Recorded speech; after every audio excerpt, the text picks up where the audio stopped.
राधे राधे दोस्तों, आप सभी का स्वागत है आपके अपने चैनल व्हाइट बोर्ड ज्ञान में। तो आज हम करेंगे 10 जीएस के क्वेश्चन। अगर आपको वीडियो अच्छी लगी तो चैनल को लाइक शेयर एंड सब्सक्राइब करना ना भूलिए। तो चलिए शुरू करते हैं। तो पहला क्वेश्चन है, वह विटामिन जो बहुत अस्थिर है और खाना पकाने तथा भंडारण के दौरान आसानी से नष्ट हो जाता है, वह विटामिन है। आपका ऑप्शन है A vitamin D, B vitamin C, option C vitamin K या ऑप्शन डी विटामिन B6। तो इसका आंसर है विटामिन सी। विटामिन सी को गलत तरीके से पकाने या संग्रहित करने पर यह काफ़ी अस्थिर हो जाता है। खाना पकाने और भंडारण के दौरान यह आसानी से नष्ट हो जाता है। यह पानी में घुलनशील और तापमान के प्रति संवेदनशील विटामिन है, इसलिए खाना पकाने के दौरान आसानी से विघटित हो जाता है और उच्च तापमान और लंबे समय तक पकाने से विटामिन सी की विशेष रूप से गंभीर हानि होती पाई गई है। चलिए तो अगले क्वेश्चन पे चलते हैं। क्वेश्चन 2, वयस्क मानव में सामान्य रक्त आयतन कितना होता है? 1 लीटर, 3 लीटर, 5 लीटर या 7 लीटर? तो इसका आंसर है 5 लीटर। एक औसत वयस्क का जो आयतन होता है रक्त का लगभग 4 to 5 लीटर होता है, जो प्लाज्मा और कई प्रकार की कोशिकाओं से बना होता है। आयतन के हिसाब से लाल रक्त कोशिकाएं जो WBC होती हैं वो लगभग 45%, प्लाज्मा लगभग 54.3% या आप 55% भी बोल सकते हैं, और श्वेत रक्त कोशिकाएं वाइट ब्लड सेल्स जो होती है लगभग 0.7% होती है। तो चलिए अगले क्वेश्चन पे चलते हैं। निम्नलिखित में से कौन सा एक कीटभक्षी पौधा है? नोस्टॉक, यूट्रिकुलेरिया, ब्रायोफाइटा या सिकोया गिगेंटिया? तो इसका सही आंसर है यूट्रिकुलरिया। तो जो यूट्रिकुलेरिया होता है, जिसे ब्लैडर वॉट्स भी कहा जाता है, कीटभक्षी पौधा का एक वंश है। ये मीठे पानी और गीली मिट्टी में स्थलीय या जलीय प्रजातियों के रूप में पाए जाते हैं। सभी यूट्रिकुलेरिया मांसाहारी होते हैं और मूत्राशय जैसे जालों के माध्यम से छोटे जीवों को पकड़ते हैं।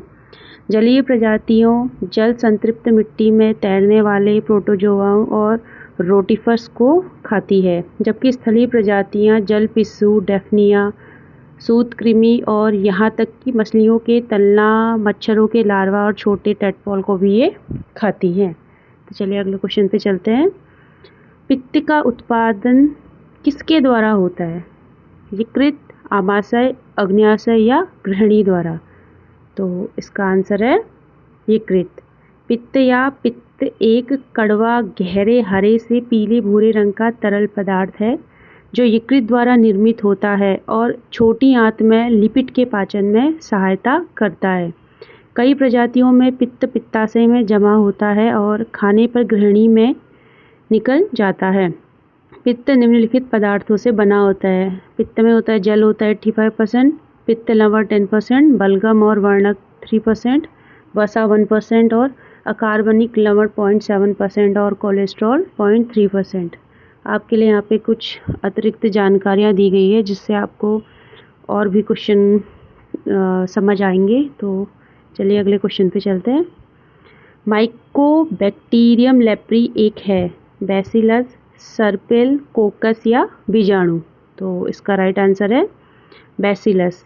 माइकोबैक्टीरियम लेप्री एक बैसिलस छड़ के आकार का जीवाणु है जो कुष्ठ रोग का कारण बनता है, जिसे हैंसन रोग के रूप में भी जाना जाता है, जो एक दीर्घकालिक संक्रामक रोग है जो परिधीय तंत्रिकाओं को नुकसान पहुंचाता है और त्वचा, आँखों और मांसपेशियों, ऊपरी श्वसन पथ और नाक के म्यूकसों, नाक की परत को निशाना बनाता है।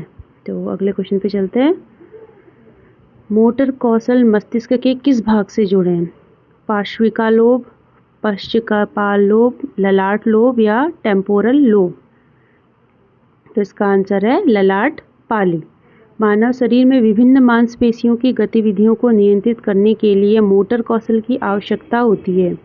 ललाट लोब स्वैच्छिक गति में महत्वपूर्ण भूमिका निभाता है। इसमें प्राथमिक मोटर कॉर्टेक्स होता है जो चलने जैसी गतिविधियों को नियंत्रित करता है, ललाट लोब समस्या समाधान, सहजता, समृद्धि, भाषा, पहल, निर्णय, आवेग, नियंत्रण आदि में भी शामिल होते हैं।